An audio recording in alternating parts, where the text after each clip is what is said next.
officially call this Monday, September 15th meeting of the Ponca City Board of Education to order. We can join in flag salute. I pledge allegiance to the flag of the United States of America and to the republic for which it stands, one nation, under God, indivisible, with liberty and justice for all. Pray with me. Father, we are so thankful for all of your blessings. Please continue to watch over us and help us through this pandemic. We ask that you also keep close those who have lost loved ones to this dreaded virus.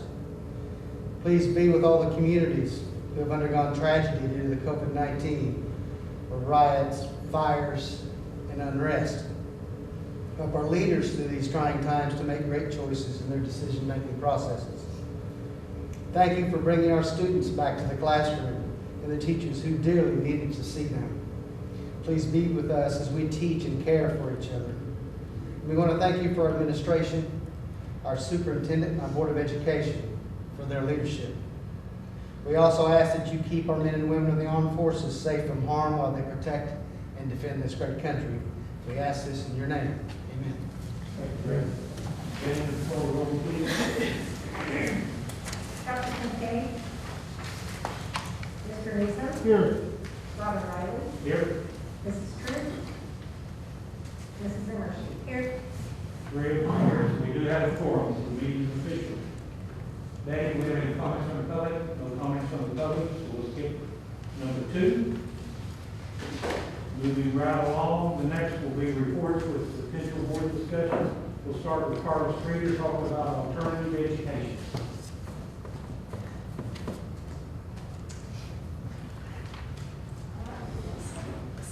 Okay, I got evaluated in March, right before COVID came along. And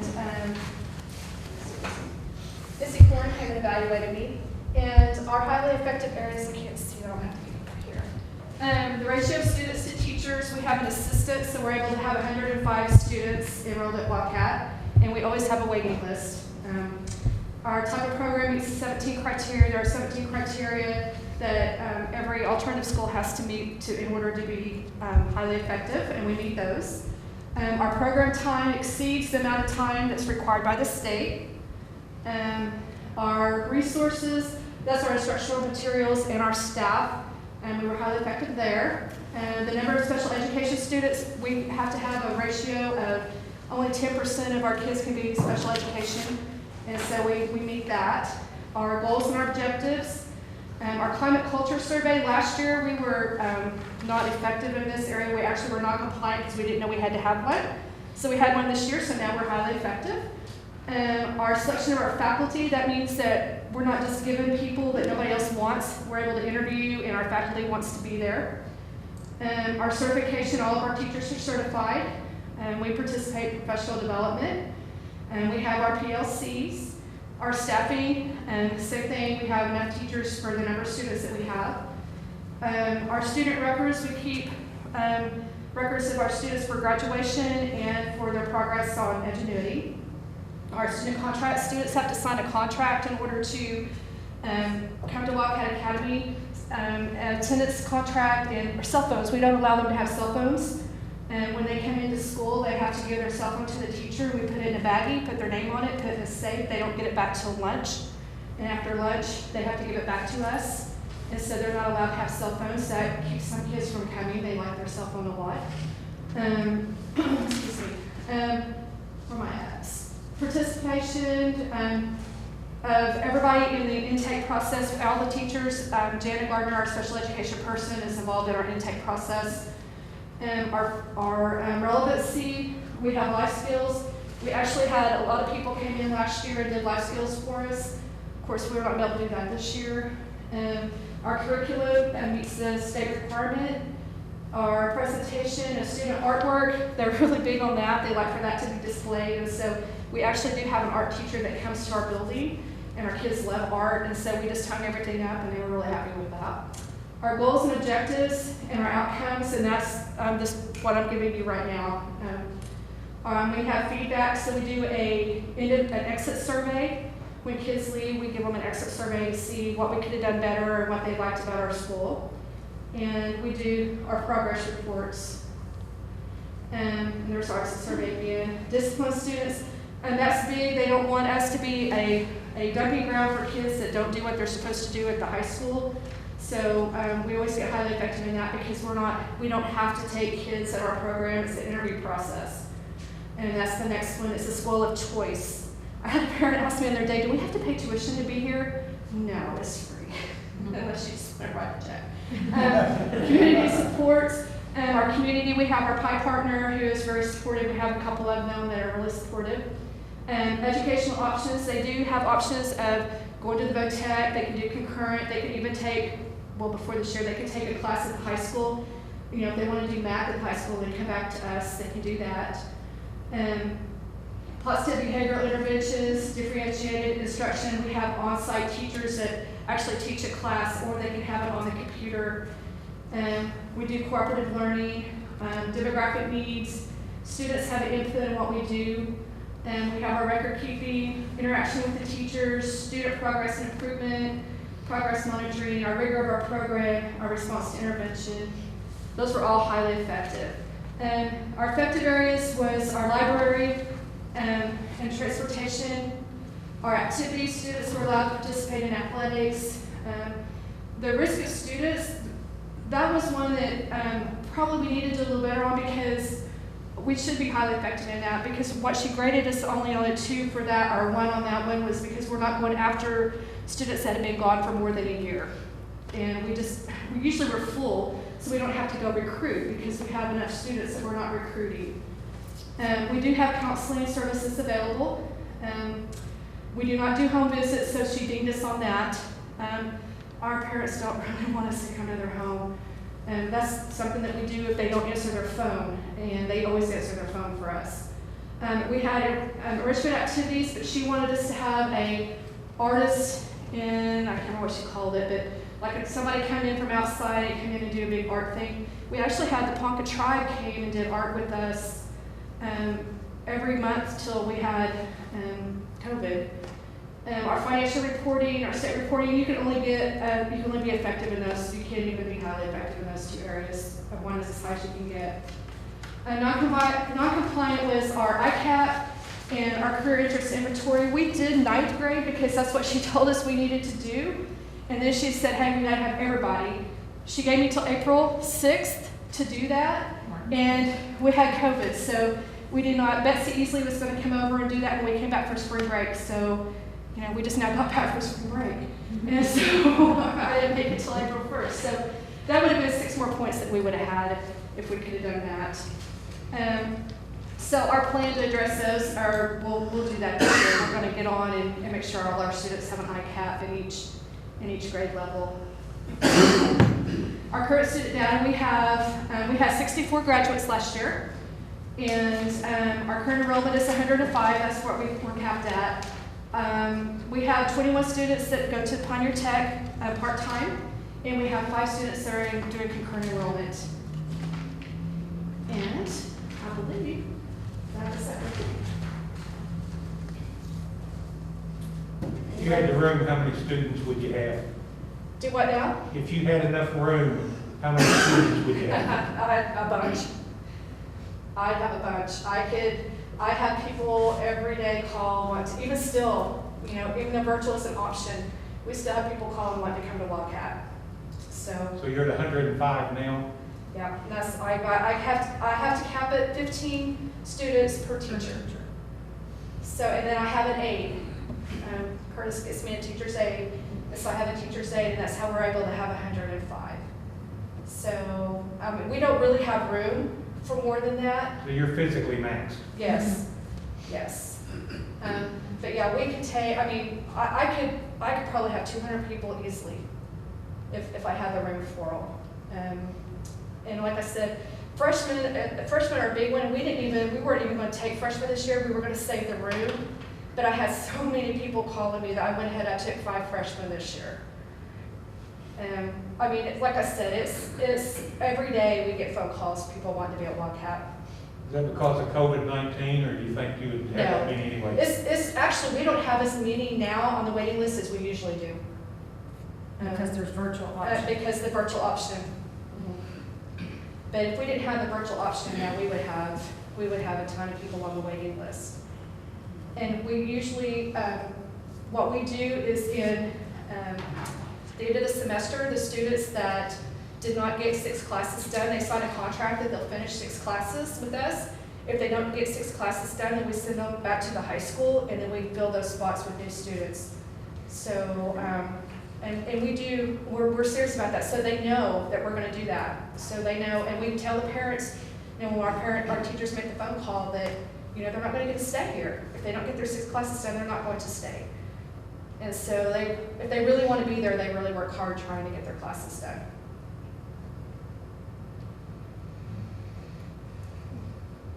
And part of that is the face-to-face interaction and the relationships is probably the number one thing. They have great relationships with Carla and the other staff members, so good, welcoming, learning environment.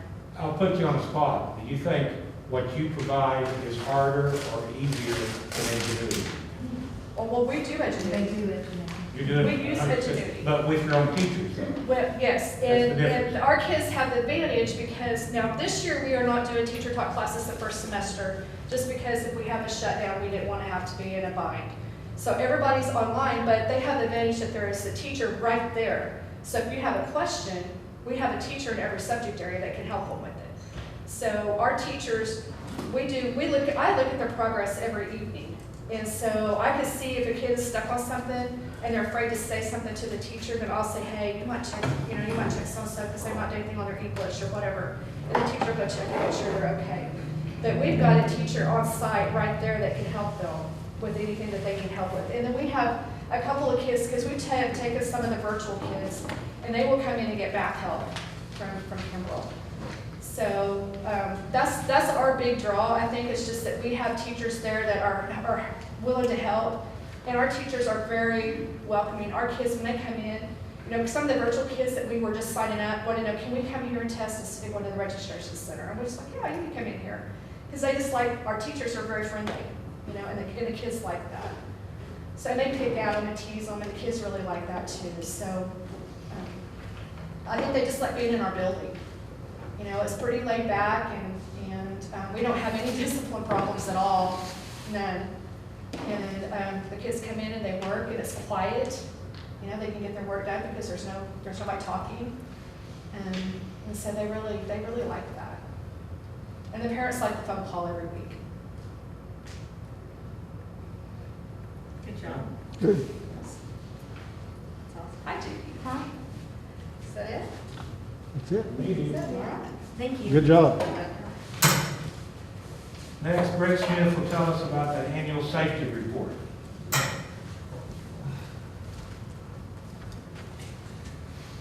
So by law, we're obligated to present to the board our annual safety plan.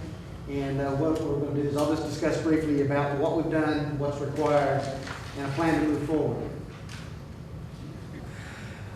All right, so first of all, our achievements. We've done a lot of things over this last several years. Of course, security entrances and lobby guards.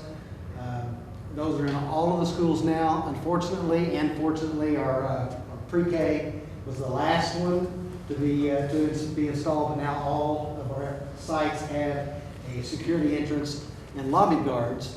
Now, there's always improvements that need to be made, and we've got some of those in mind to upgrade those, such as West Middle School needs a better entrance. The only ones that we really don't have anything of a safety nature is our central registration building. That needs to have some things done to it if we're going to continue to use it. But it needs some other improvements, restrooms are concerned, those things, but that's another discussion. Camera systems, we started in 2001 to get those in the district, and you'll ask any principal, we can always use more and more and more because they just need to, students figure out where they are and they have hiding places. And so we're continue with those. SROs, of course, we've got a couple of them in the district, one at the high school, one at east and west. He switches back and forth. We will have a female, I think, here before long. as soon as she gets off of some kind of leave. But we'll have those in place. Security guards are at the high school. They monitor the entrance and they monitor our parking lot. We've only got a couple barrier corridors. At Roosevelt Elementary, we've got some of those, and then the Fine Arts was the last one we did to kind of make our buildings safe, especially the Fine Arts travel from there to the Howe building. And Alice instructor training was a great achievement. I think it's really good training. I think everybody actually enjoys the information that we get when they do this online to get the training. It's pretty intensive. We have not and have not been able to get to the actual hands-on training, but we do it virtually and we do the software, and it works really, really well. But we also train not only our teachers, but our students. We have the curriculum for that. What does ALICE mean? ALICE, it's an acronym for alert.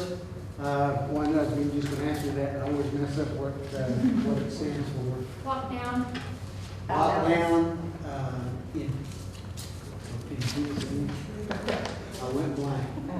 Alert, lockdown, inform, counter, Yes. and evacuate. Evacuate. There you go. So the progress, of course, our entrances at all sites, ALICE training for all students, employees, online training in many areas of safety and continuing education in all areas. So what else have we done? Well, we get to drill a lot. The state makes sure that we get to drill a lot. Which is, it's really good for us to be able to do that, but they keep adding it to us year after year. So we've got a lot of collaboration with city and state, and even P66. Anytime that we have any kind of a need or they have a drill, they include the Ponca City schools. So that collaboration is really super important. A Knox box is a secure box that is installed in the wall at all of our sites. And it was a mandate by the Ponca City Fire Department many years ago. And it has a key inside of that box that opens our door. So in the event of a fire, they can get in. They have the only key to that box. We can't even get into it. So when we have one, they open it, we put a key inside of it, close it, and then they have access. Now, I understand because of Knox box that they're going to start allowing the police department to be involved in that. Currently, that isn't happening. So police can't get in with the fire can't. Of course, we look at design with our architects, through our bond issues and so forth, to design better rooms, safer hallways, those other things that we need to have done according to the latest designs, or some kind of a happening over in the United States or around the world that causes us to jump through hoops. We'll have a lot of design issues. Alarm systems and monitoring. We used to have an alarm system in lots of different places, but we've kind of consolidated that down now. My opinion is we need to get those upgraded at some point, so maybe something we discuss in property committee later on. But it's a certain security alarm. Monitoring, of course, that's it with our cameras, so that is ongoing. Procedures, we are currently upgrading our flip charts, which is just a very quick review of different things that we have in our plan. So at quick glance for a secretary, if we have a bomb threat, she can go to the bomb threat tab, pick it up, and there's cues there, what to do, what to listen for from the caller and those kinds of things. It has our ALICE training in it. It has suicide prevention, unwanted intruders, those kinds of things are in that quick access flip chart. Our manuals, all encompassing of everything that we do in the district, and they have to be shared with all of our local EMS, so the fire department, the police department, the sheriff's department, our counties, our hospitals have a copy of our plan, our safety plan. And it's required by law that they have it, and they can have it in any form that they want to. Basically, most of them just take it on and they just keep it as they need it. We also give our police department a copy of our floor plans, so they can pull it up digitally on their own laptops, and they can see the floor plan of our buildings. And in the event we've got an active shooter or something, they can follow where we need to Controlled access, that's of course in our entrances that are locked and they have to be buzzed in and out. Communication is always an issue, probably the first thing that fails. Rob, you can probably relate to this because of Conoco, that Conoco and Phillips, that communication is the first thing that breaks down because you usually get inundated when something really bad happens. We do have two-way radios in the district that generally will always be available even when the cell phones go down. And of course, each school has a safety committee, and they discuss the issues at their site, and they give reference to what they need to see happen, and they also help monitor the drills and a host of other things that the state actually wants us to do. Our attention areas, timelines and challenges. Money is, of course, always an issue because everything costs money, whether it's in design or equipment, whatever, even in training. Some factors of completion, remodeling, poses problems. Structural limitations for one, state mandates, lawmakers passing requirements, those kinds of things are always factors. And when we have the money available, whether or not it's selling the bonds, delays due to code requirements or studies, or other events such as catastrophic events around the country, such as a global pandemic, that can cause those delays. And why problems might not be anticipated, by the time that we get the money, current construction prices may go up, prices due to inflation. Generally, you're going to get a 5% or more increase in construction costs every year just on a basic. And then you just never know what contractors may have in their back pockets. They may be so doggone busy they're just shooting really high prices at us. Our safety plan, this is everything that's in it. And it's all detailed. It's dictated to every person who needs to be involved in that safety plan, from the principal right down to the custodian. And they can go through there and find what they're supposed to do without actually looking at everybody else's. And our flip chart coincides with that. Schedule, timeline for success, of course, is ongoing and never ending. There's always something new coming out, always another happening, always something bigger and better out there. Can't put a price on safety for our kids and staff. Ongoing commitment is to our community for safety of the students and staff. We have a commitment to keep them safe, and we're going to keep doing that. We get on the video, we get on radio, social media. Shelley's really good at this. Giving the community communication, letting them know exactly where we are and what we're doing and where we're going to be. And effective communication, because if it's going to go wrong, again, communication will be it. I say right at the bottom, I say plain language. We used to do drills and we had code words, code red, whatever. We don't do that anymore. It's all plain language. If there's an intruder in the building, we get on the intercom and say, there's an intruder in the building.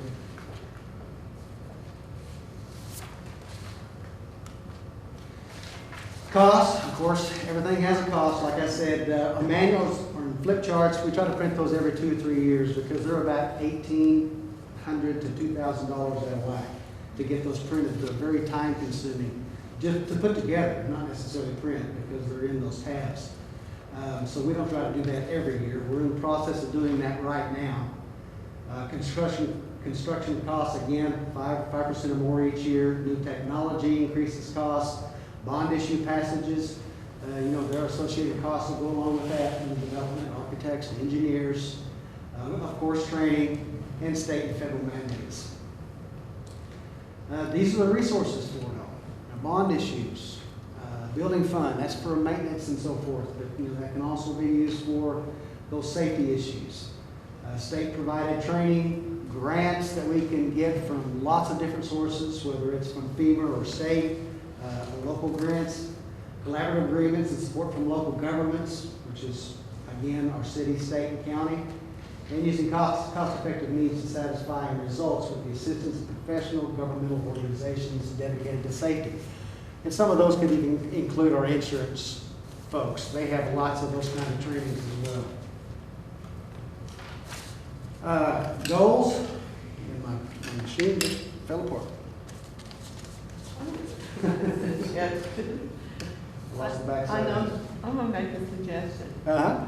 Next time, whoever makes these charts, don't use that yellow background, because I can't see those words. I agree. I know that stops what we're talking about, but, you know, don't do that. I agree. Pick I another agree. color. I try not to do that, but this time I missed it, so I agree. Because I can't hardly see it myself, even when I got it in front of me. For the goals, we're going to plan to update the plan annually or as needed. And we'll send it out to our emergency organizations around the city and state or county. Annual updated report to the Board of Education. Report new advances in technology in regards to safety and or best practices. And the fourth one is to secure and plan the best possible course of action for student and staff safety. So, that's all it in a nutshell. Do I have any questions? Yes, sir. Brett, when I was a little boy, they had a safety plan at my school, and the main concern was air raids by the commies. Do you address that issue in the current safety plan? No, I sure can't.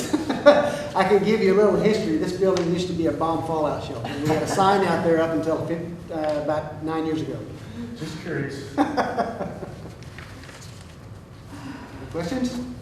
All right. Thank you. Thank The you. plan was to hide under your wooden desk, I can tell you, because I had to do those drills. Well, I remember sitting in the hallway, sitting down and putting your head between your knees. Yeah. Remember that part? Ours was under your wooden desk. Okay, next, Brett, you're still up. You and Ryan Dooley are going to tell us about the ransomware cyber attack.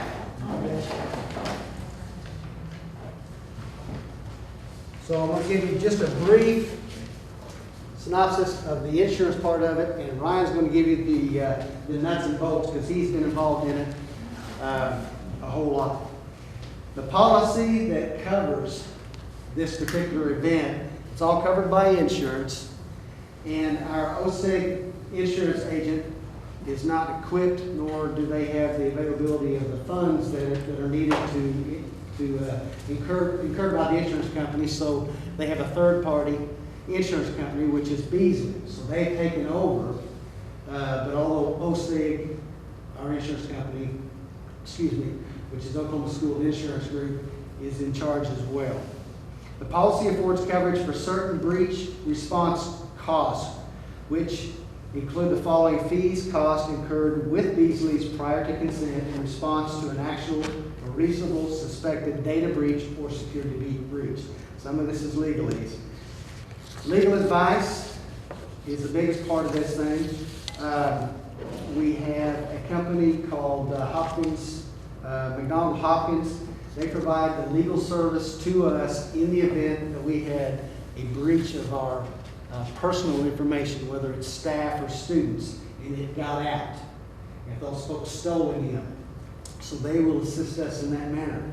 But they didn't find that this company, this ransomware group that they got in there, I don't know if I can help you with that pronunciation later on. You're just going to have to wing it because I couldn't find it. So there's a certain type of ransomware that they initiated that takes our information.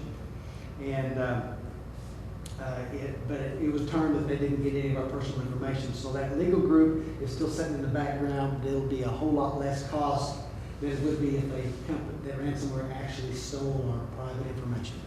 So that's going to be a less cost. They also hire a forensic investigator, which is the CRA.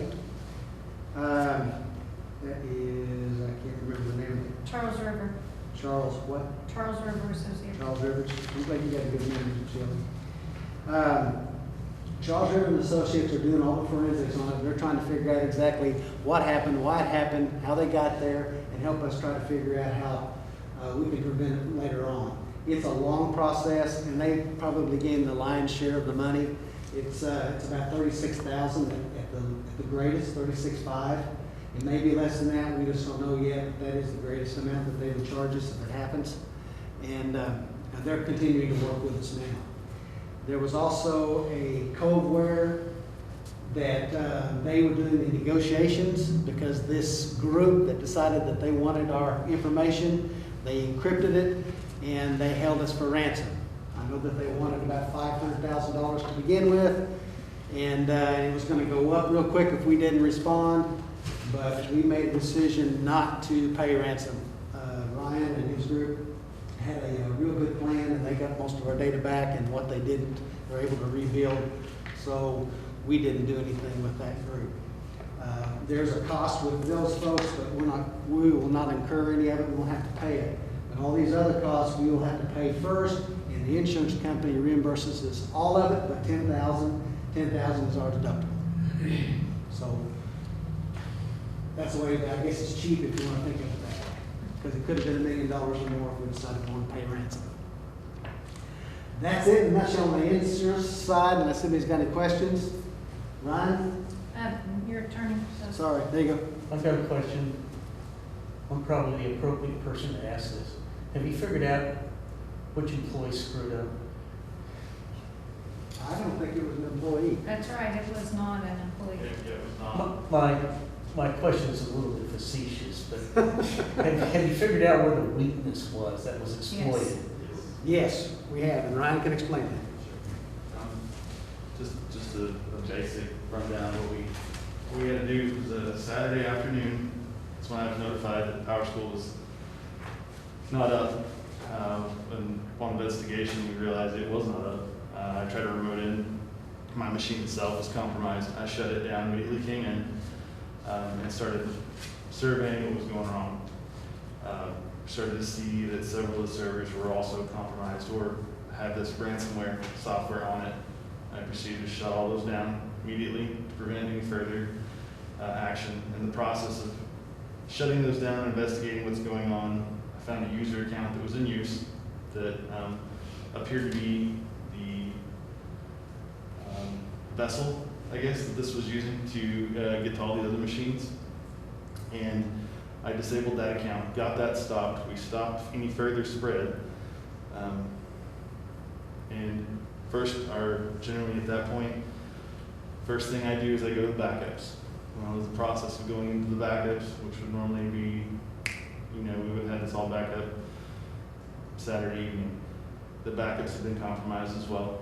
As part of this ransomware that was running, it found the target where our backups reside and mounted and encrypted all that data as well. So at that point, we were just about at a complete loss. I believe I notified Barbara, and I think she notified Shelley.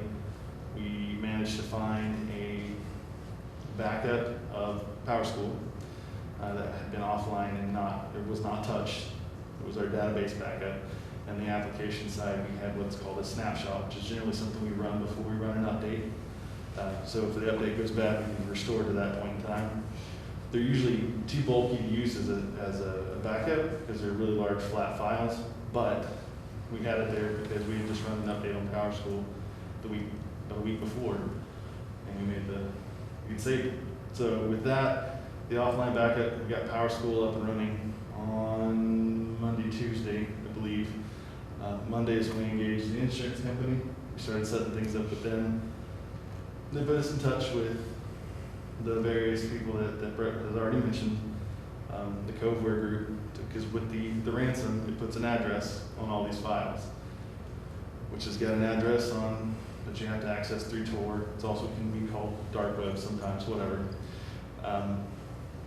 Where you go and it shows this is the price that we want you to pay for your data to get it encrypted.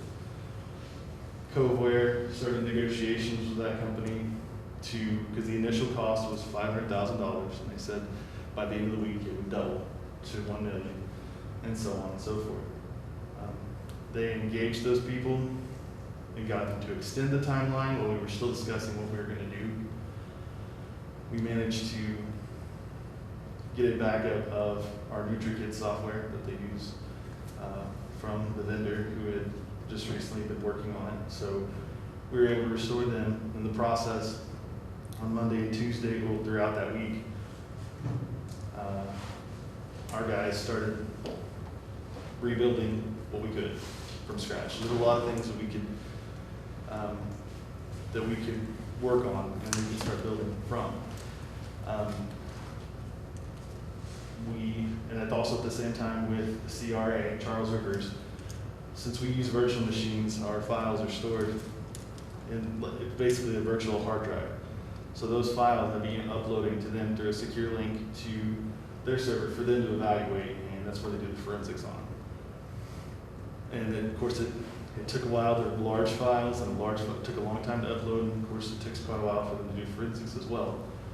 But long story short, they were able to confirm where the attack originated and how they move forward.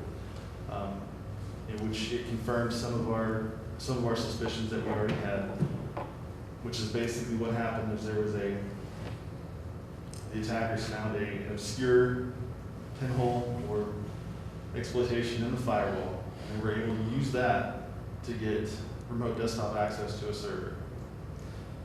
Once they had that, they were able to brute force a password that was did not have as secure a password as it should have, and they were able to use that to then in turn start finding out what was awake, what machines were on, and start getting to them.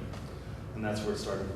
We estimate they were on our network probably 12 hours before we caught it.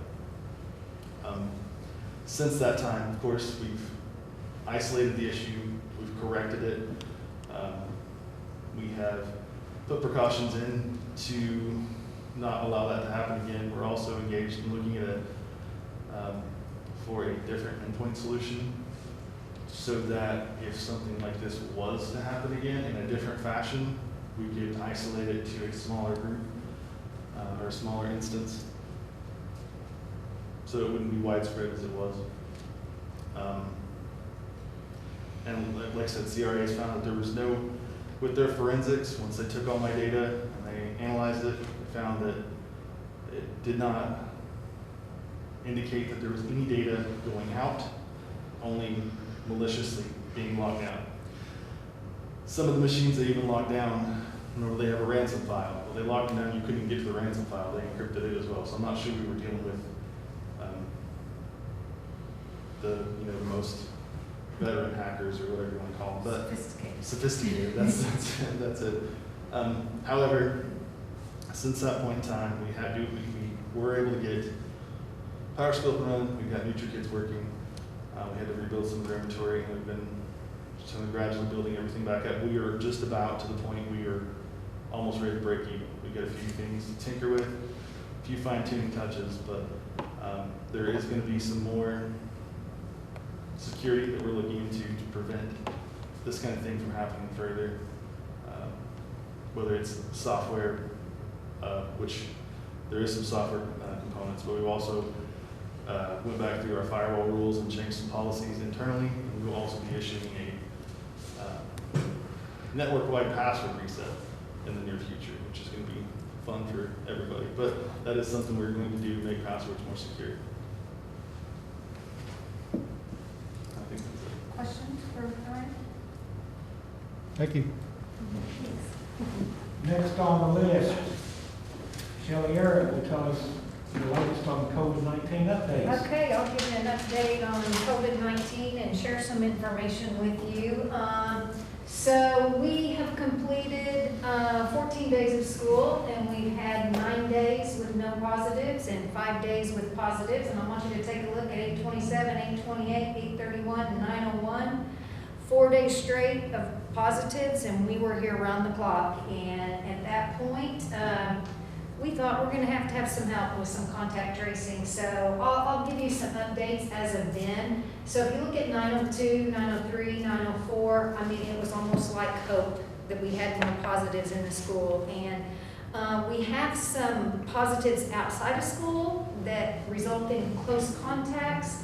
But for every positive we have in the school, it affects up to 60 people. So in the school, positives a big issue for us. And I actually went out and pleaded to our community, if there was a positive in the home, not to send your kids to school because it is highly contagious in the home. And if you're living in the home with someone who is positive, it's going to run its course through the entire family. And And so people have been really good about that. We only had one other day, and that was last Thursday, and it was a pretty significant day. We had our distance learning day today, and I would like to say we had no positives, but we did have a positive that will count as a school positive, but this positive started exhibiting symptoms today, so they weren't in close contacts with our students on Saturday. So, a couple things there. So on the 27th, our first day of positives, we quarantined two elementary classrooms through 9-10. They're already back. And that was Liberty Elementary, about 15 people, and Washington Pre-K Center, about 20 people. Then the very next day, we quarantined students at Poe High through 9-11 through a positive contact. And this affected about 28 individuals. And when someone's on quarantine, they're out for 14 full days, because that is the incubation period of the virus, and that means on school property and activities, you name it. Then I got smart and started collecting a chart after the first week, and I was putting out a press release those first 2 days, and I decided that would be too much for our public and just keep them mixed up. So I'm doing a weekend press release about specifics in regard to COVID-18. So the week of 8/31, we had two positives, and it was a family in 2 different classrooms at Lincoln Elementary School. We had 2 classrooms quarantined, so 44 total affected. Then the next day, we had a positive case at Poe High and a positive case at Roosevelt. And you can see that we closed a full classroom at Roosevelt, and we had about 45 students totally affected at Poe High. 902, there were some close contacts that were identified to us through K County Health Department. That means that someone outside of the school tested positive, and maybe their child was a close contact. 903, no positives in the school, but 9 close contacts. And then on 904, we only had 4 close contacts. So you can see the week of 8/31, we had 124 individuals affected. And then the next week, 907, we didn't have school because that was Labor Day, no positives. So on 908 and 909, we had no positives, but a few close contacts. On 910, we had 2 positives at 2 different schools, Poe High and Lincoln. And our positive actually at Poe High only affected very few people, 13 people. At Lincoln, we had a full classroom plus several bus contacts that were affected on that day. Last Friday, we got a new algorithm from the State Department of Health, and basically, if you're on a bus and someone tests positive, it's going to be hard not to quarantine the entire bus. Now, the State Department and the Health Department says we can roll the windows down and masks are required, but that doesn't exempt from quarantine. What that does is help prevent the likelihood of spread of COVID-19. So we still have to quarantine to make sure we keep positives isolated. And then we had some trout close contacts and some close contacts at Poe High and Lincoln again. So if you look at the 2 weeks, we had 4 positives the week of the 31st and 2 positives the week of the 8th. And I mean, the positives in the school make the greatest impact on people that are affected. So that's a good thing. We're trying to keep those positives down. Didn't have one that affected people today. And as you know, we have a tally sheet on our website that's updated every night. This is in real time, and I actually pulled this morning, and it's already changed. So you can kind of tell where our percentages are. We have it by staff cases, student cases, and then our total. You can tell we have our total staff numbers for each site and our total enrollment for each site. And you can see that our largest percentage is close contacts for total, 3.46% of our population. But I will tell you that's going to drop significantly tomorrow because we have a class coming back from Lincoln and we have some Poe High close contacts coming back. So that will drop significantly tomorrow.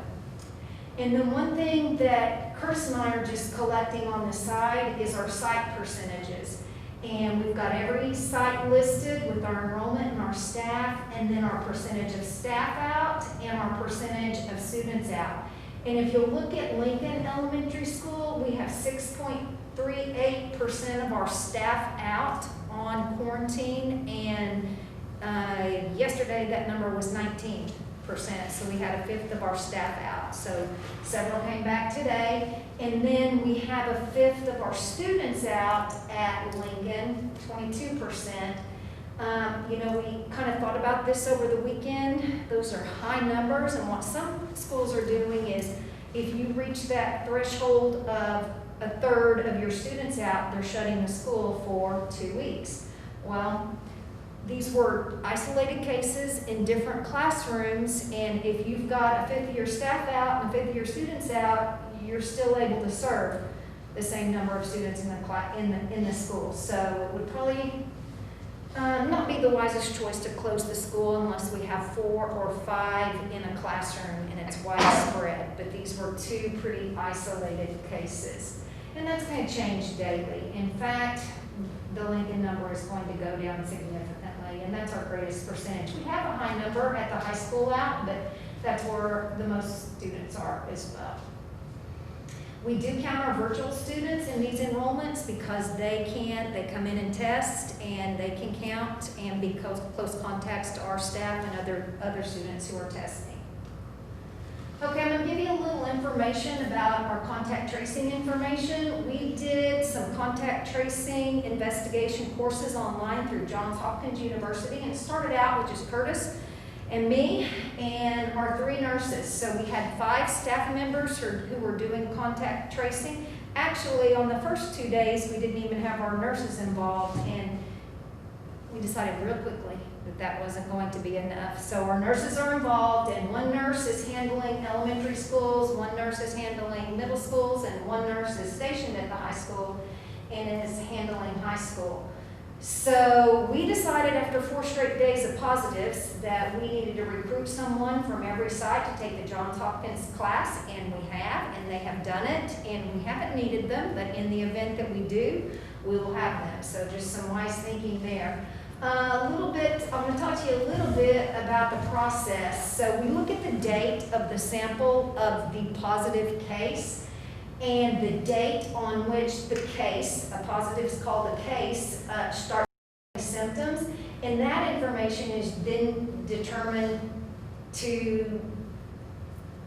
what the infectious period is for close contacts. So that gives the contact tracers a little bit of a starting point. And then we start tracing who the close contacts are. And the definition for the district for close contacts is the CDC for schools, which we are required to follow. That's being within 6 feet of someone for at least 15 minutes or more, and that's cumulative, not just in one setting. So less than 6 feet for more than 15 minutes.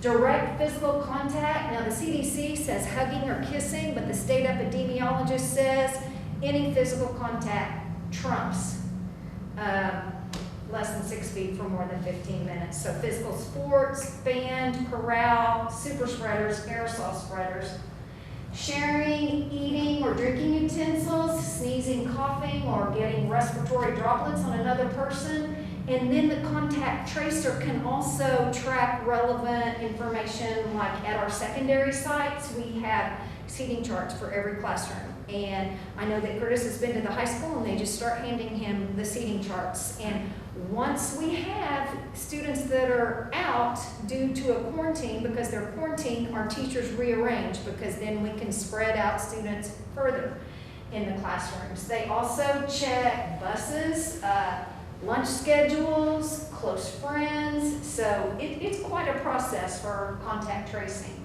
Here's some additional contact tracing information. In an elementary school, they are typically in the same classroom for a long period of time, so if there's a positive case in the classroom, they're shedding the virus and in the classroom all day long, which produces a high viral load. And truthfully, if we have a positive in an elementary classroom, our protocols are so sound that our principals and teachers have developed a system in which our students are in small cohorts. So basically, we can just go in and close an elementary classroom. So that one's pretty easy when it comes to elementary schools. Secondary classrooms, a little bit different because they change up to 7 times a day. And they'll use seating charts, close friends, activities to determine close contacts. And that's just what I talked about. Some of the things that our contact tracers consider at the elementary schools are the specials classes, the lunch protocols, the off-site classes such as Pioneer Tech, University Center, NOC, activities, bus, friends, relatives. So it is quite a process, and we are diligent. And in fact, we start the contact tracing before we're notified by the health department because we get on it so that no virus spreads, and that's our goal, to keep positives isolated.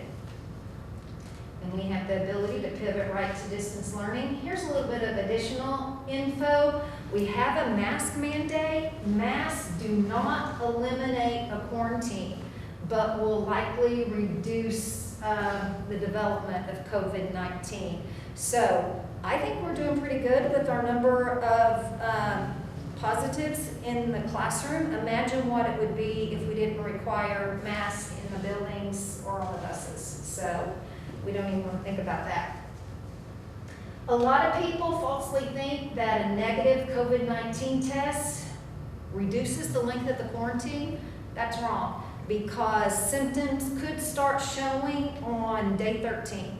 So even if you test positive or negative on day 2, you're still out for 14 days, according to the CDC. I'll tell you a little bit about the lengths of the quarantine. So you say, when can I be around others? And truthfully, if you're a case, if you test positive, you can be around others quicker than you can if you're a close contact. So if you're positive with symptoms, 10 days have passed since the first initial symptoms have begun, and you're fever-free for 24 hours with no fever reducer, and your other symptoms are improving significantly. If you're positive without symptoms, 10 days from the test if there's no symptoms. But if you start showing symptoms on day 5, you go back to positive with symptoms. So our cases are really conferring with Curtis and our health department. In case you don't know, if you're a close contact or a case, they will call you or text you every 12 hours to find out how you're doing. So 10 days, you can come back to school without a negative test. And you're fever-free and your other symptoms So are you don't have to improving. have a negative test to come back to school. A lot of after people you- do get that. After you've been positive, correct? That's correct, but a lot of people do. Okay. Okay, but if you're positive with no symptoms and then start symptoms, you start over with the positive with symptoms. Okay, so quarantine, close contacts, you have to stay home for 14 days after the last exposure to a positive case. So we had a positive case that came up today, and we had no students around this individual, so we're not going to have to do contact tracing, we don't think. We're still checking into that. But let's say that we had someone exposed to a positive case today, they would go on quarantine for 14 days. Then if symptoms present and they test positive, then you move back up on the chart with positive with symptoms or positive without symptoms. A lot of people go get that COVID test after the 14 days just for peace of mind. Doesn't get you out of the 14 days quarantine for school providers. And I might say that school CDC guidelines are different than like Phillips, essential workers. So my husband's hoping that I'm hoping that I come down with it if somebody in my family does, or he's hoping that he comes down with it if somebody in our family does. So typically, the person who is the case can come back sooner than the close contact. Now here's the tricky one, and that's when you have a positive and close contacts living in the family. And this is a big one, because the positive can shed the virus for 10 days, and then the close family living in the house after the 10 days is over has to then quarantine for 14 days. So that's 24 days. Well, let's say that someone else in the family develops COVID. Then you've got the 10 days and then additional 24. So this could go on and on and on. And we have had some issues in our school where there's been a staff member that's tested positive, and then everyone in the family has had it. And that's almost how you want it, except you don't want to have to worry about people not responding well to the virus, so they can come back sooner. We've had some situations in which the family isolate from each other. They go stay somewhere else so that it doesn't lengthen the quarantine for the other family members. So the big ones, when we have brothers and sisters who are living in the home, or staff members with siblings, and it usually, well, it always extends that time. Now, we had a meeting with our state epidemiologist last Wednesday, and I'm not going to read all these to you, I'm just going to give you a little thing. Dr. Taylor's our state epidemiologist, and one of the questions asked from superintendents is, what about these local physicians who are giving recommendations that conflict with the health department information? Because we've had it here. My physician says they can come back after 5 days. Well, there's a lot of different terminology. There's terminology for pediatric care. There's terminology for visiting foreign countries. And he says this concerns the difference between a clinical and an epidemiological diagnosis. And he says that we follow the CDC guidelines, and that means that public health authorities decide, not the individual's physician. So that question has been asked on one of our situations. This came from the superintendent. School personnel are frustrated that some individuals do not honor quarantine outside of school. What can be done to ensure quarantines are followed? So as a school, it's our legal responsibility for us to care for those under our charge, and we have to make the call, but we cannot govern what they do outside of the school.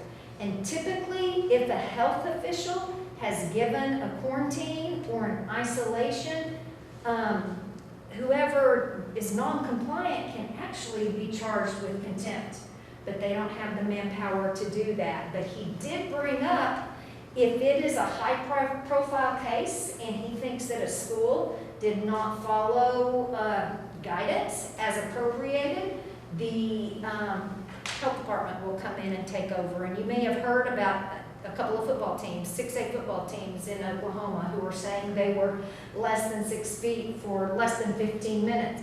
He said it doesn't matter. If it's a contact sport, that's it. And the state health department actually shut down 2 teams. I believe there were 20 teams that didn't play this weekend. And as you know, our game with Ardmore has been canceled for this next weekend because of a positive at Ardmore on the football team.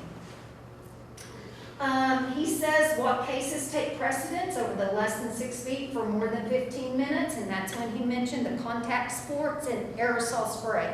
If the band were performing outside marching and someone was positive, it could close, everyone on the band could be a close contact, and inside especially, choir as well. But I will tell you, our fine arts people have researched this to no end, and they're taking all kinds of precautions. Doesn't trump a quarantine, but it reduces the risk of others developing COVID. This is a big question, and I've been asked this by staff members. I'm going to put this out on our weekly email this week. Are individuals still required to quarantine after return from a level 3 country like Mexico? The answer is yes. That is the recommendation and the expectation. So if we have people that travel to Mexico over a break, they have to have the appropriate leave to quarantine. That's not something we'll do executive leave over. You make the choice to go to Mexico. So now I've had a lot of people email me and say, hey, we've got fall break coming up and we want to go see family in another state. We don't control that. You can get COVID-19 in Ponca City, Oklahoma, but if you go to a level 3 country, yes, that is the expectation, to quarantine for 2 weeks. And finally, the superintendents are asking, when will this pandemic be over? He says it's over when we achieve herd immunity or there's a vaccine. And herd immunity occurs when at least 60% of the population have been exposed Right now in Oklahoma, we've had about 5 to 10% of the population exposed. 60% is 10 to 12 times where we are right now, and our mortality rate is over 850 deaths as is. So 10 to 12 times the 850 is something that we don't even want to think about. So in the meantime, until we have herd immunity or a vaccine, we have to mitigate the spread. So those are questions from our state epidemiologist that shed a lot of light on information. All right, as you know, our COVID-19 alert system updates every Friday about 11:30, and we went up to the orange level 1 this week with 15.09 per average new cases per day based on per capita of 100,000. And our board-approved safety protocols say that we can do in-person, alternate schedule, or distance learning in orange 1 or orange 2 when deemed appropriate for option 1 learners. We went ahead and pushed through school this week because, I'll tell you why. This week, the first week, probable cases were combined for the first time with confirmed cases. So rapid testing, if it's a positive, they weren't counted as a positive until it was lab confirmed, but now they do. So we kind of watched what we did this week, and definitely we went up. So our level went up, but the number of positives in the school went down. So to me, it doesn't make sense to close the school for 2 weeks or however long when our positives went down, but our risk level went up. So that was wise on the board to add when deemed appropriate for that.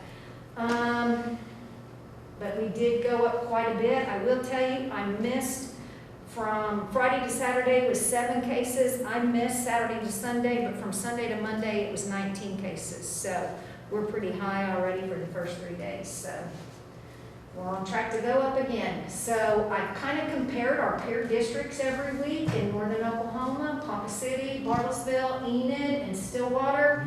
And you can see we've been maintaining better than our northern Oklahoma peer districts. We've now reached the orange level 1 level. Bartlesville has stayed pretty low. They went back up, they went down, and then they had a big jump this week. Garfield was a big one. And last week on September 3rd, their risk level was 49.14, and I was tracking them all week because we played Enid, and it was our senior night for everybody. Band, chorale, football, steppers, cheer, because we wanted to get those in. And I saw Dr. Floyd at the football game, and I said, what were we going to do if you'd have gone to 50? And he said that his board had decided if you go, they say when you go to 50 that extracurricular and distance learning is required. He said that his board decided if they went to 50 on a Friday at noon, it wasn't right to do the kids and the other team that way, that they would start it the next Monday. So I said, well, a text would have been nice, so I would have been sweating it. He said, I didn't think about that. So that's why they did get to come. They did go down. They stayed in orange level 2, but they went down 4 points from last week. Stillwater, yeah, it's gone up and up and up since August 27th. Basically, when OSU came back into session, they were at orange level 1, then they went to orange level 2, and then last Friday they were at 58.17, which is the red level. They have been on distance learning since school started. They decided the day before school started at 4 o'clock to move to distance learning, and they've shut down their activities for this week because they're at the red level. And Bixby was supposed to come to Stillwater to play Friday night, but they've canceled all their activities, so Bixby is not going to do so. This is just a map from September 11th. It was produced September 11th. You can kind of see the counties. Here are just some highlights. There were 48 counties with an increase. So makes sense to me that maybe those probable cases factored in. 24 counties had a decrease, and I don't know why that was, but glad they did. Enid was one of them. Garfield was one of them. Red counties increased from 2 to 5, and that's pretty logical if we're counting probable cases. Our orange counties decreased from 15 to 14, and that could be a decrease because we had one go to red, who knows. And then we had orange 1 counties increased from 21 to 26, and the yellow counties dropped from 37 to 30, and my guess is that's because they were moving up into the orange levels. And then green counties remained at 2. Now, I contacted Schonheim with OSSBA and said, hey, we're all concerned out here because our policies say when we get to 50 on the per capita of the risk level that we will go to distance learning and our activities will be over. He said that he understood that and they're watching it closely. He had reached out to the state epidemiologist. State epidemiologist said the probable cases had been modeled into the COVID alert system and there does not seem to be an impact. So we'll see what happens I again this disagree next totally week. with that statement. That's what the data says, right? The data says everybody's going up. That's And what I it's going said up too. because they're counting probables in. So to me, there needs to be a number change Well, in what we're doing. and in fact, we were supposed to have our Joy Hoffmeister meeting last Wednesday, and she canceled like an hour or 2 before. So we're having a big meeting with her at a later time on 2 o'clock on Wednesday than our typical time. So we'll see. We'll see The what's said. data about that. simply shows there was an impact. Absolutely does. I mean, it's simple. Now, I don't know what they mean by modeled in. I So the don't state know. epidemiologist obviously let OU play football this weekend when he probably shouldn't have been. And that was slightly high profile. Oh, yeah, I guess so. All right, so I want to talk to you a little bit about the importance of face-to-face instruction. We all know that face-to-face instruction is best, and if we can keep positive cases out of our site, that's what we're going to want to do is face-to-face instruction. Schools are still offering a full virtual option for vulnerable students. So I want to talk to you about what some schools have done. So Oklahoma City, Tulsa, and Western Heights pioneered the implementation of distance learning for the entire first semester. And as far as I've heard, there's going to be no budging on that. Now, Oklahoma City and Tulsa Public Schools are still doing activities until they get to 50. Western Heights is the only school that I know of that's wiped out all activities through December. All right, so Jinx followed suit with Tulsa Public Schools. They began with full distance learning and they moved to traditional learning on September 10th. So that didn't last too long and there was a lot of community pressure to get the kids in school. And here's the issue. Even one of our teachers told me it was distance learning day today. She worked all day and then she was doing homework with their kids. It's hard for families to do that. They don't have anybody to keep their younger children. Many don't. Here's what Owasso has done. They began with distance learning and they're moving to traditional learning on September 17th, which is this week, isn't it? Yes, today's the 14th. Lots of community pressure. I think there was a petition to overthrow the board even. Yukon began with distance learning and pre-K through 3 returns on September 16th and 4th through 12th returns on September 21 due to community pressure. Enid, if you'll remember, made the announcement to go to AB the week before school started and it was uproar from the community.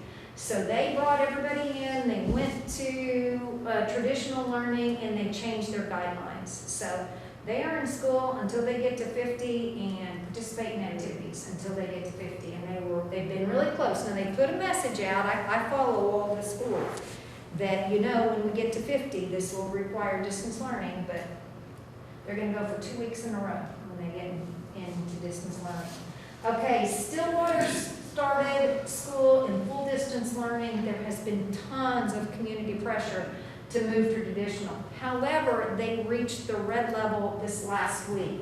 They also canceled their activities for this week, so Bixby is not going to Stillwater. And I followed Stillwater schools, and the cry is, why is OSU continuing on and our kids are staying home alone without support. They want the face-to-face learning, so there is lots of pressure there. Bartlesville's probably closer to us than any. They've had a little more risk level than we have. They've started at school with traditional instruction. They've made no changes, even when they went to 21.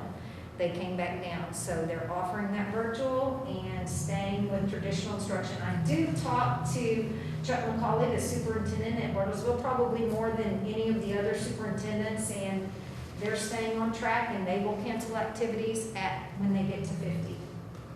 They're going to stay in school as often as they can.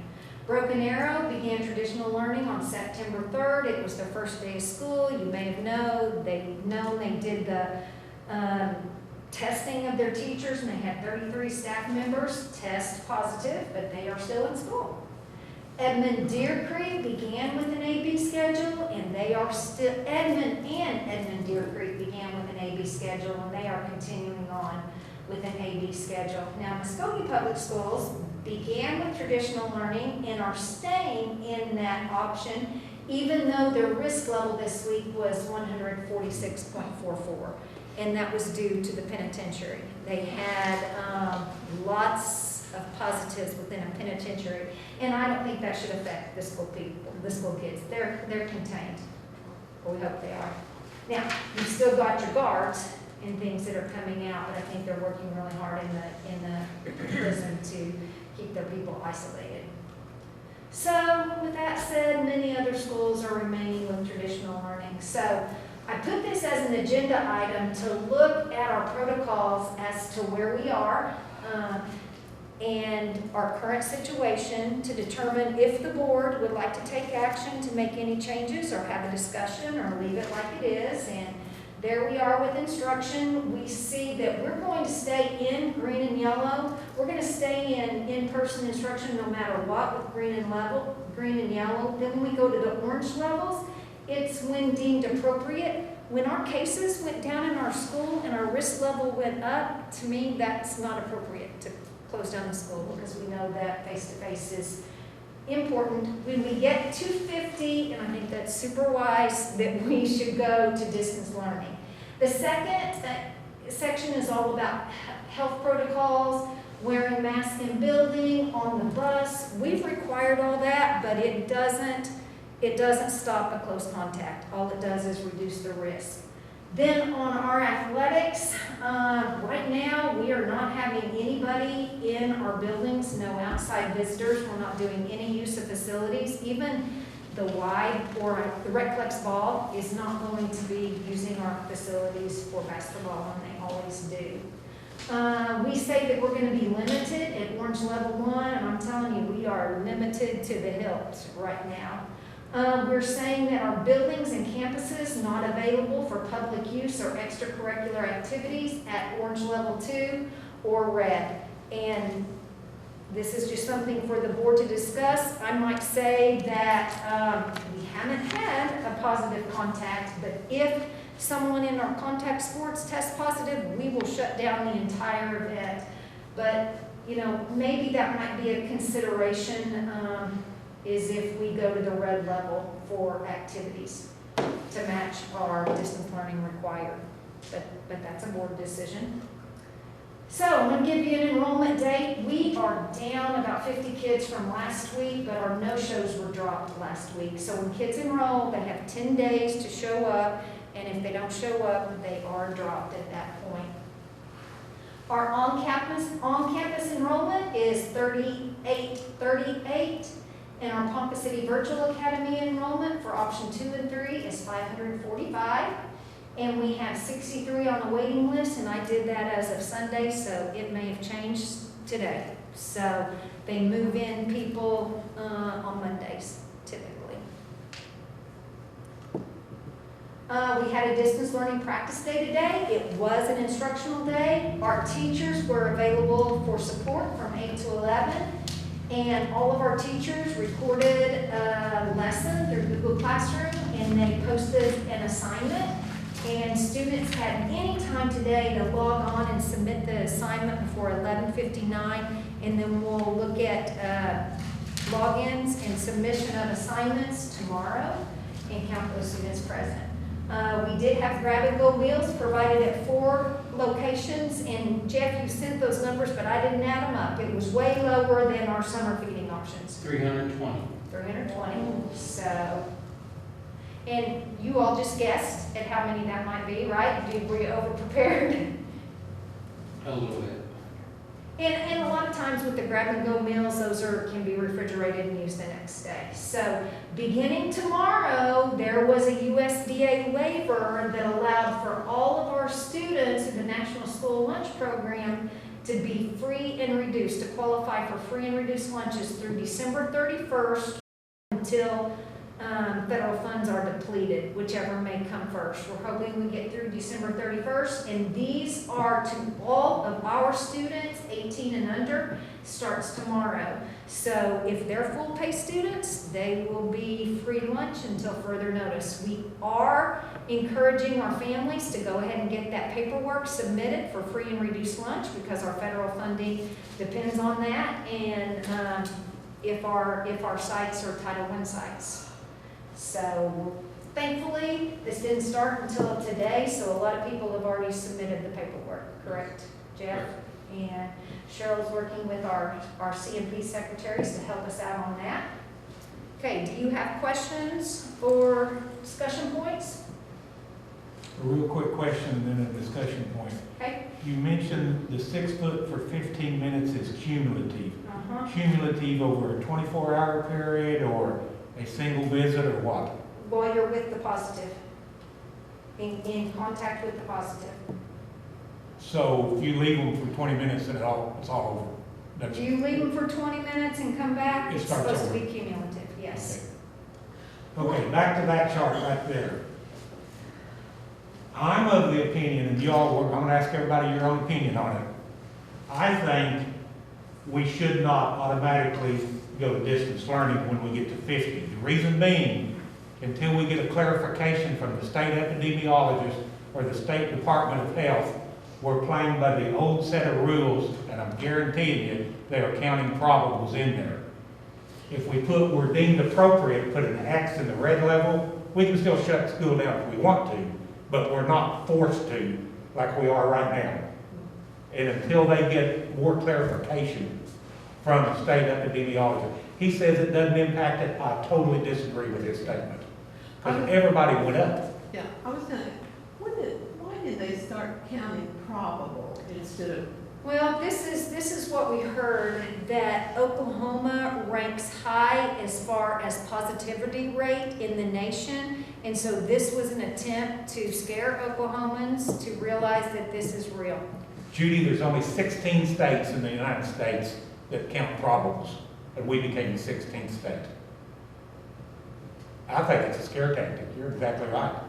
To force people to start wearing masks, which is fine. I don't have a problem with that. But I just don't think we should handcuff ourselves where we have to go to distance learning because they've changed the bar on us. We may want to. I mean, Yeah. to me, we made a good choice when we said we're deemed appropriate for orange 1 and 2. Why not add it? Well, we talked about it before in red too. Yeah, We but did. before, It was different. it was a different set of numbers. Right. Now, we easily could go to 50. I don't think we will, but we could. I don't think we will this week. We will down the road. It could progress, and maybe could be some changes. But something else that I want to talk to you all about is we really need to take a look at what's going in the schools, because if we get to the point where we don't have enough staff in the schools, or if we have 4 positives in a classroom, we have not had that yet. It's going to be widespread within the school, and that might be something that I thought I could just call you and give you our data, but I would like that power to do that, to be able to call you without calling an emergency board meeting, because Sure. by the time we can get together, it may have spread all over. Right, I understand that. I don't have a problem with that. But I wouldn't do it without calling you. Getting input. Yeah. I don't know, what do you think, Nancy? I agree with you on putting that on red. I mean, it doesn't mean we can't. Doesn't mean we Right. shouldn't. I mean, what do It's you just think? like we did the other two. You know, we have different information now, and I still think we did do like we did the orange. You think we should make red like the 2 oranges? And that's what I'm saying. If we put it, we're deemed appropriate, we don't have to, but we can. We're gonna leave it up a lot to the superintendent. Yeah. And you know, Curtis and I, we spend a lot of time on COVID-19 details every Sure. day. Right now, we're in isolated cases, but if we're in the 50s and we have 10 or 12 positives in a school, in a class, it's going to go widespread through that. Sure. And that might, if That's a we different have deal. half of our kids out at the high school, Sure. we're going to need to. Okay, you also have to realize Ponca City is the only school that sports a mask. These numbers are based on K County. So you got your Blackwells, your Tonkawas, Newkirk. Either, I think it was Tonkawa went up 15 or so, No, it was 19 Newkirk. today. Newkirk. Seriously, I don't. Yeah, one of the ones haven't I had time to look. Newkirk, I think it's Newkirk went up. Huh? I think it's Newkirk. Maybe it was Newkirk. One of them went up like 15 yesterday to today.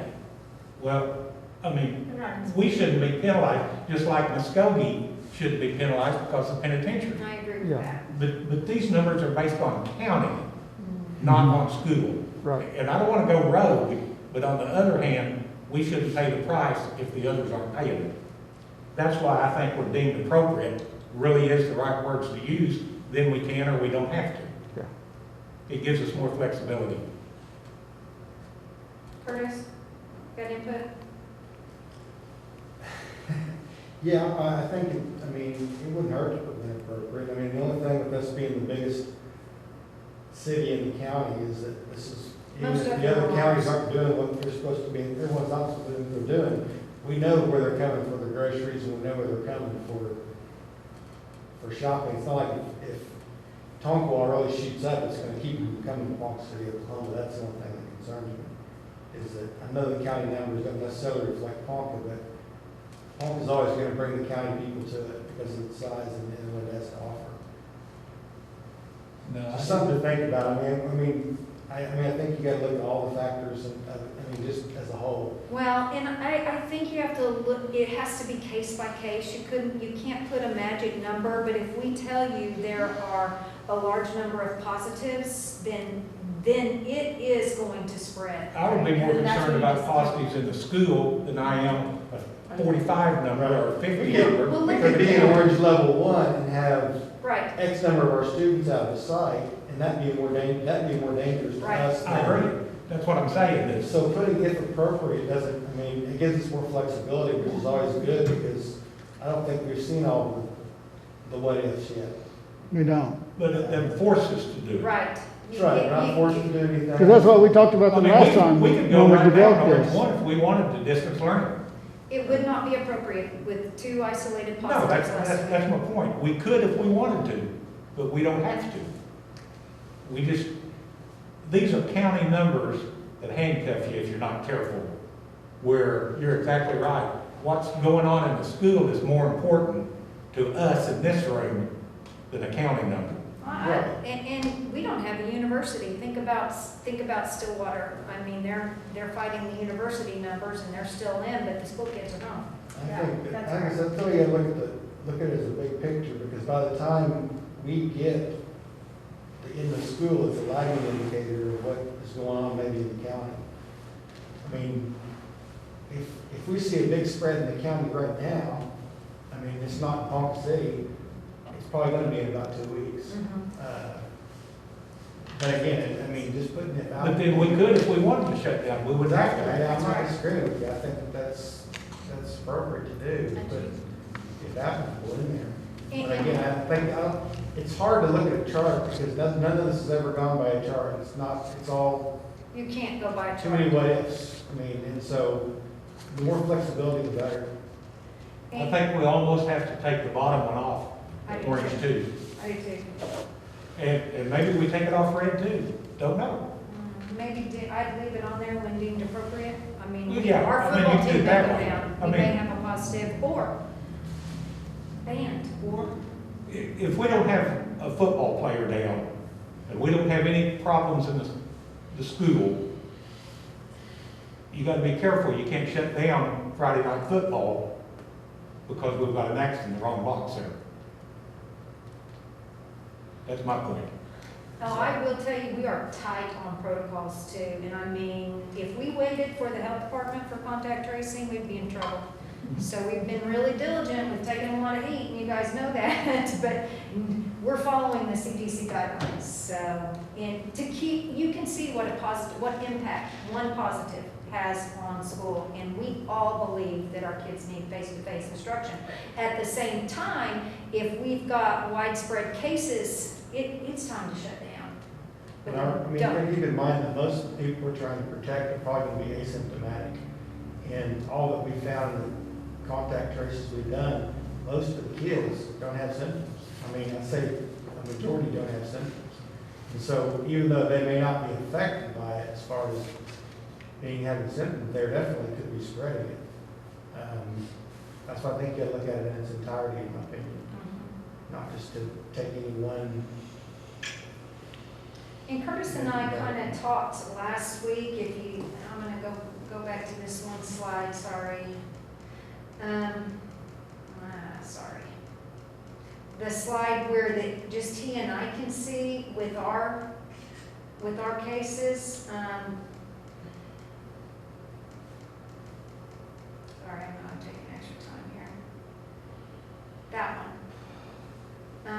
You know, what a lot of schools are doing when they get to 35% of their close contacts out, which would be close on Lincoln, but that number's gonna drop big time. They're just closing the school, but that wouldn't make sense at Lincoln because we have 2 positives and 1 previous that's hanging on. So 3 isolated cases and classes are coming back. So we decided it was best on a case by case. We know way too much about this. I agree. But yeah, look and see what you're, I mean, that's see what's happening in your school. And Lincoln looks really high, and it is, but they're very isolated cases. They're not, it's not like at Lincoln is spreading wide throughout Lincoln. Those are all separate and they're all not linked. Well, when you think about it, okay, we got basically 1,200 kids, 9 through 12. If a third of them's quarantined, that's 400 kids, but that's still 800 kids that are wanting to go to school that you still have in the classroom. And these 400, in about 2 weeks, will be coming back to school. The big majority of them will not come down positive. Thanks to the mask. Yeah. It depends on why that 400's out. Things we're doing right. Right. It depends on why that 400's out. If they're out because they were close contacts, if they're out because half of them are cases, we got an issue. That's a But- different but- story. To me, it's almost the positive cases in the school Right. really trumps everything. That's the key. Okay, I'm gonna take you guys back to the chart and then you can go on, unless you have questions for me, back to the protocols chart, and then when we get to it on the agenda, you all can discuss and determine what you might want to do. Sorry, I should have gone Probably better leave it up and have a paper copy with back. us. Yeah, that's why Okay, you done? Yep. Okay, next is the consent agenda, which includes the agenda with commentary, minutes from the last meeting, contracts under 10,000. We didn't have very many. I didn't see anything that was really questionable. We can separate. We redid the City of Ponca dollar agreement for the concert hall, the ambulance services for the football games. We had some fundraisers for DECA, High Steppers, instrumental music for East West and the high school. We had to train up some more elementary teachers for virtual edgenuity training, not much money involved there. We had some educational software for West, East, High, Pre-K, and Roosevelt. We have made a change where the OSU observers are now going to be virtual observers. Yes. The one thing we did have, and Ryan kind of talked about it a little bit, we've got 300 plus cameras, security cameras, and it was just going to be too long, too cumbersome to try to rebuild the software. So there was a $3,000 approximate charge to pay a company that provides the cameras to rebuild the software so our cameras will work due to ransomware. And with that, Move for approval. items 1, 2, and 3, Don, Yes. under 5. Comments or questions? Call for the vote, Janet. Who seconded? I'll second it. I'm sorry, Nancy. Mr. Newsom? Aye. Mr. Riley? Aye. Mrs. Troop? Mrs. Zimmershed? Aye. Number 6, actions for motion required. These were all the financial reports that Don and I talked about. Had a good Also meeting. includes the ratification and approval of payrolls, item Q. And look for a motion to approve those. We talked about them in the, Yeah, so move, I move, approve number 6. okay, we've got a motion from Don, and we need a second, Second. which would be for item 1A through Q. Call for the vote. Mr. Riley? Aye. Mr. Newsom? Aye. Mrs. Zimmershed? Aye. Mrs. Street? Aye. Number 2, consider and take action on the estimates of need for fiscal year 21. This is a financial document required by the state law and approved, has to be approved each year. We talked a little bit about it, Brenda brought it up to us, talked to Don and I about it at the committee meeting earlier. So I ask for a motion to approve item 2. Motion to approve. I have a motion from Second. Nancy, a second from Don. Don. Call for the vote. Mrs. True? Aye. Mrs. Zimmershed? Aye. Mr. Newsom? Aye. Mr. Riley? Aye. Number 3, consider and take action on school site statutory deregulations application for library media services for West Roosevelt, Woodlands, Garfield, and Liberty. This is A, B, C, D, and E. Instead of having a full-time librarian at each site, we could save money by basically putting a library assistant That's supervised by a certified librarian. who will supervise all of it. And the fact that it's tough to find one. Yeah, So- besides that. I'll make a motion to approve. Have a motion from Don to approve A through E. Second. Second from Judy. Call for the vote. Mrs. True? Aye. Mr. Newsom? Aye. Mr. Riley? Aye. Mrs. Zimmershed? Aye. 4, discuss the correlation between the safety protocols and our current COVID. Do we want to do that now or delay that for a little bit? That's where it is on the agenda item. Okay. Okay. I'm still of the opinion that we need to put, we're deemed appropriate in the red zone. For instruction, At least for the first, for instruction. Let's see what else.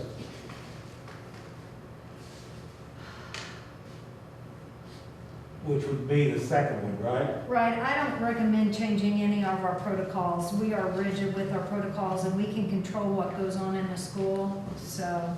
But this is the protocol, isn't it? Well, the health protocols would be like the mask and mask on bus, the middle section. Oh, yeah, that's. So okay, instruction, I health see what you're saying. protocols, and then activities.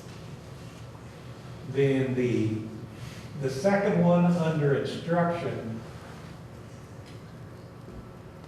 It already says. well, the when first deemed and second, I appropriate. guess, we both need an X.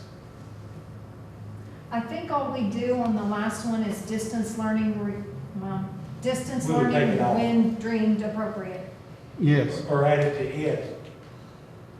Yeah, just add it to it. Would we have to, Still got an X that reads. would we then put an X on the second one? We could just reduce that line and move the X up and say, well, no, because the other one doesn't say distance learning.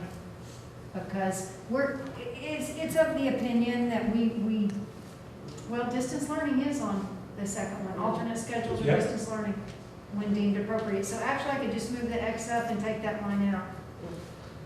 Let me offer a suggestion as a matter of pure logic. I think we want X's in all 3 under the red and change the language on distance learning required with a comma and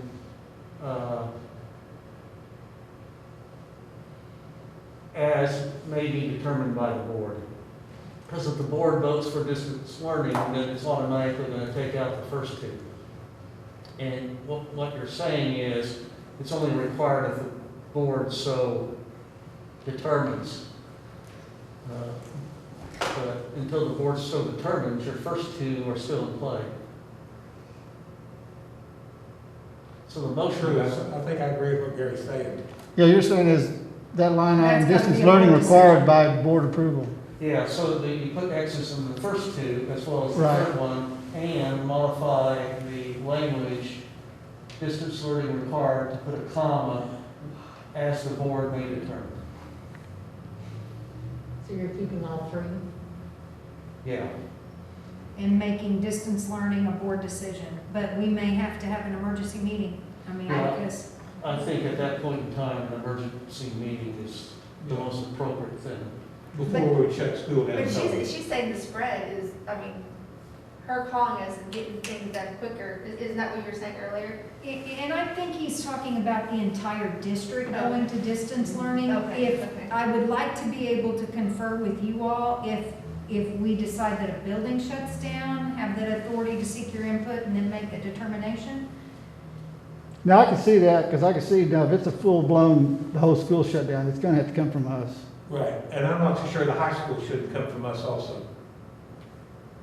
But that could be in the input. She's Stays been that dealing way. with this, though. I mean, what do you think, Judy? You got these two people right here that are killing it. We're gonna be overly cautious, I will tell you that, and if we think that there's a time, and I'm telling you, after those 4 straight days, I thought we weren't gonna make it, but there's a lot of power in hope when you have some days and there's no positives, and these are isolated cases, so. I agree with Don, before we shut the entire school system down, the board needs to approve that. Yeah. Then the question becomes, you know, shutting down a classroom at this end is no problem for you all to do. Or a Shutting down the site. whole school system is the board. Somewhere in between is the right. A whole What's- school what's the right system and a answer? site is hers and Huh? Kirby's, correct? But a site is an individual site. Like if we needed to close Lincoln, or if we needed to close Garfield, we can call and get input from you all and. Yeah, I'm nervous about the middle schools and the high schools. Well, knock on wood, we haven't had a positive yet in either middle school. But that's the problem when you make a chart. Yeah. I think that would work. I think that'd work. You're going on sites. Yeah. Your middles and your highs are gonna have they're the least quarantinable as far as students, Right. because they're gonna be moving all over that building, and sometimes, I think Ms. Eric's gonna have the flexibility for us to say that, hey, we need to shut this site down. I think that, we're not there yet, and. I think that's the way we should leave it. I think it needs to be that way, and I believe it's, when it comes to all the schools, it's gonna be us.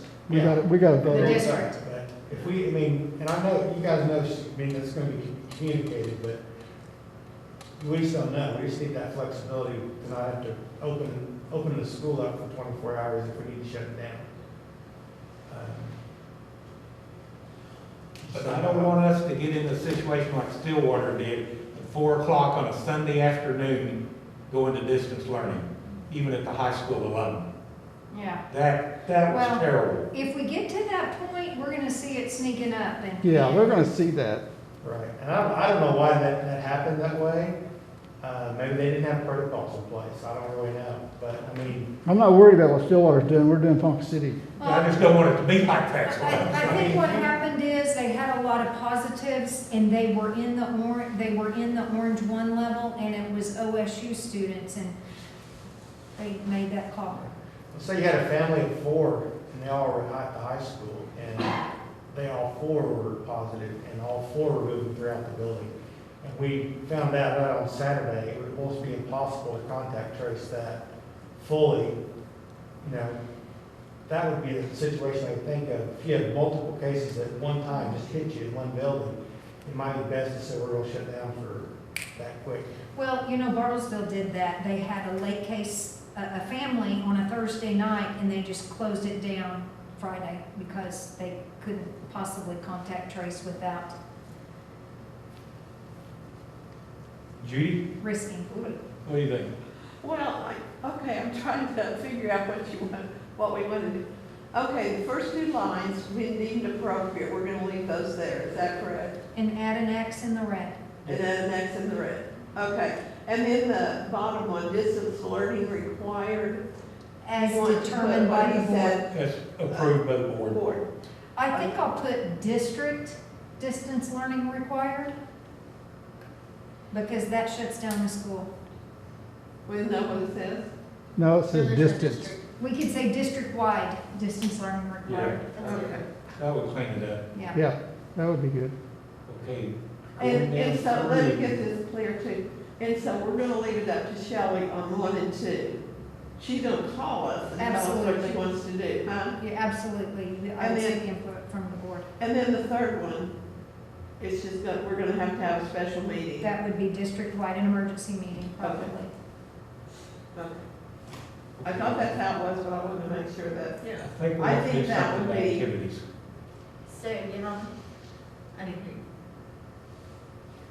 We're actually doing limiting, I don't know how we could limit our buildings any more than we are, but I think it would be the last line. what is that? We're saying that when we get to Orange 2, we're not doing any extracurricular.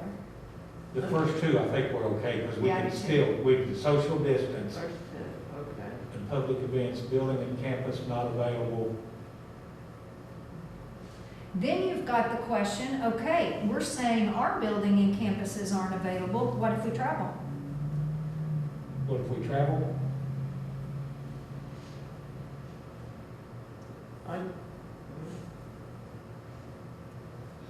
Are we gonna travel then? I hate to admit it, but do we need to put where deemed appropriate to match the first one on instruction? I would, Would, I would. I think we do, and then we're covered. I mean, I'm That not would be saying, my I'm not saying we want to play football if we don't Right. have school. Absolutely. We probably don't, but if everybody No, else I does. would think we're not, because we're not gonna send those kids Yeah. if they're exposed to. But that would be district-wide. I think we take the X off the last, on the bottom in Orange 2, Yeah. and then, or we add a line that says no participation in extracurricular. I think if we shut the school down, we shouldn't be doing it. That's kind of sending a mixed message. Now, first belief, I agree with you, but what are we going to do if the 7 other district teams have got distance learning going and still play football? Then And you have That's- We gonna be the only one that doesn't? What's no, I have mixed emotions with all that, just because of scholarships and all that kind of stuff. what's the different deal? We're not playing coming up because we've got a school that can't play. So what's the difference? He's saying if all the other ones, like the other districts around us are still playing. We're in red though, is a different situation, I think. right. When we're completely shut down, it's a different See, if situation. they're not in red, But no, they should play. well, but they can be total, see, Bixby, the others, the Tulsa schools can be total distance learning and still play football. But saying they're not in the total red red? zone either. They are total distance learning by choice, by decision. But once they hit the red zone, they're shut. Yes. So, see, So when they get to that, the red zone, I don't think they've really made a determination whether they play football or not. well, that'd be cuckoo. That's their deal. That's not us. Yeah. But do we want to be the only one standing I know what you're saying, I mean. to the rule? I'm not saying we shouldn't, I just, But we're not doing distance learning until we get to the red, and that's a board decision, which Oklahoma City, Tulsa, and Western Heights, and certainly not Yukon aren't in the red. But, and they're all coming back, except for Oklahoma City, Tulsa, and Western. Let's do this, so we're gonna go down I'm the not sure line. that we should just take We the had bottom line decided off. that one time, For the buildings and campuses, is that that what we you're saying? didn't do sports. Do what? The very, very bottom, is that where we're at? Uh-huh. But I think that's good to have on there, because you have people always asking. You have your NOCs, you have your boosters, you have your, correct? And then wanting. That basically says we won't play football if we're in the red. We won't do extracurricular, we won't participate in Right. band, we won't do volleyball, we won't do softball. Right. That's basically what the bottom line says. You know, make it match where We'll do distance separate. learning, district-wide distance learning required, as deemed. That's what I'm trying to do, is appropriate by tie law. the two together. Well, if you take off the bottom line, You don't the need. second, the last line becomes the bottom line, you probably ought to put 3 X's in there.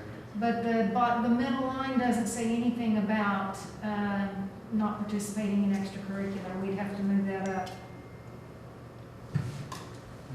Yeah, basically the bottom line says, orange, right now, orange 2 or red, we don't do extracurricular. Right. Because you can only have a facility for it. Softball, volleyball, football, whatever. So you're saying to take the X off the orange? Or just put deemed appropriate? I'd say take the X off the orange and then when deemed appropriate by the board on the bottom line. To tie it back to the first, the top, yeah. That works also. Yeah. I'm not saying we shouldn't play, we probably shouldn't play football, but I don't want to get in the bind that we're forced to, or not forced to. It just gives you that little bit. Okay. So you follow what I'm saying? I need clarification on the instruction, distance learning, we're going to put district-wide distance learning required as approved by the board or as deemed appropriate or? As approved. That's by- approved by the board. Okay. But on the bottom one, you want Same them thing. deemed appropriate. I don't know. I think that ought to be a board decision too. as Okay, approved by- I would make it the same, as approved. That would tie it back to the instruction. That's a, whatever you put it, that's approved by the board. On the Okay. top, but I would put the same thing on the bottom. Okay. You can leave the X on And remove the X on Off the orange. orange. On orange too. the, yeah. You'll remove the X on orange too. And we're I think adding, Shelley knows what we're doing. You probably need to Yeah, I touch do. base I with her. study this constantly, so. you're adding X's on the red column up on instruction. Uh-huh. Okay. And then adding district-wide distance learning required as approved by the Board of Education. Okay. Yeah, it's like district-wide. You got that, didn't you, On the Jen? top. Mhm. Just approved by the You BOE, like that? Mhm. just approved by the BOE. Yeah. Okay, with that said, how about a motion to approve what we just talked about? Assuming we all know what we're going to agree to. And then I'll change it and confer with Jan and Betty. They'll have minutes and notes and Curtis just to make sure, and I'll shoot you an email with the update. I think this gives us more flexibility. Well, one way to do the motion is to have the clerk read what she thinks the motion is. Okay. The clerk or the. Well, you, Okay. you did, Jan. Okay, what I've got down is, you want to change the third line to read district-wide distance learning required as approved by the Board of Education. We're going to add a red X over in the last column on the first two lines. And then the bottom one, it's going to say buildings and campuses not available for public use or extracurricular activities as approved by the Board of Education, and we'll remove the orange X on that line. Correct. Okay, got it. So moved. Got a motion from Dawn and a second from Judy. Judy. Either one. Call for the vote. Mrs. Zimmershed? Aye. Mr. Newsom? Aye. Mrs. Drew? Aye. Mr. Riley? Aye. Okay. Where were we here? Okay, 5A is an agreement with the Charles River. Brett talked about this. A and B are the two things that we have to pay up front, the $36,500 and the $15,000. We will be reimbursed all the $10,000, which is our deductible. Correct, Brett? That's correct, those are maximum, so they could be less than. Right, and it could be less than that. Item C is an additional 225 hotspots that we need to buy. Well, in fact, I sought approval from you all. Right. So, D is an agreement with McCord Public Schools to provide occupational therapy, special services. We will be reimbursed by McCord. So do I have a motion to approve item 5A, B, C, and D? I'll make a motion to approve on A, B, C, D. Have a motion from Judy, a second from Nancy. Yes. Wait, Okay. I'm on D. They're reimbursing us for what, that's what you were talking about earlier. It's just- Yeah. They're using Yes. our people. Okay, perfect, let's go. and they are providing transportation. You're on. Motion to second, I did second it. Call for the vote. Mr. Riley? Aye. Mrs. Zimmershed? Aye. Mr. Newsom? Aye. Mrs. Drew? Aye. Motion carries. Item 6, motion and vote to convene an executive session for the following purposes: to discuss the possible termination, reassignment, resignation, and employment of personnel on the attached detailed personnel report, to discuss the purchase or appraisal of real property, and to discuss confidential conversations with the board's attorneys concerning pending claims. I believe we do need an executive session. Do I have a motion to go to executive session? I motion. Have a motion from Nancy, a second from Judy. Call for the vote. Mrs. Troop. This is Mr. Riley. Aye. Mr. Newsom. Aye. Mrs. Zimmershed. Aye. Motion carried. We're now going to go to executive session. Return to open session, recital by the board president. The minutes of executive session were kept by the board's minutes clerk and will remain confidential. Consider take action on a recommendation for termination, reassignment, resignation, and employment of personnel. Do we have a motion for that? Yes. Have a motion from Don and a second from Judy. Call for the vote. Mr. Riley. Aye. Mrs. Troop. Mrs. Zimmershed. Aye. Mr. Newsom. Motion carried. Any new business, Shelley? No new business. Motion to adjourn. I'll make a motion to adjourn. Motion from Judy, a second from Second that. Nancy. Thank you, guys. Call for the vote. Mrs. Troop. Mrs. Zimmershed. Mr. Riley. Aye. Mr. Newsom. Aye. We are adjourned.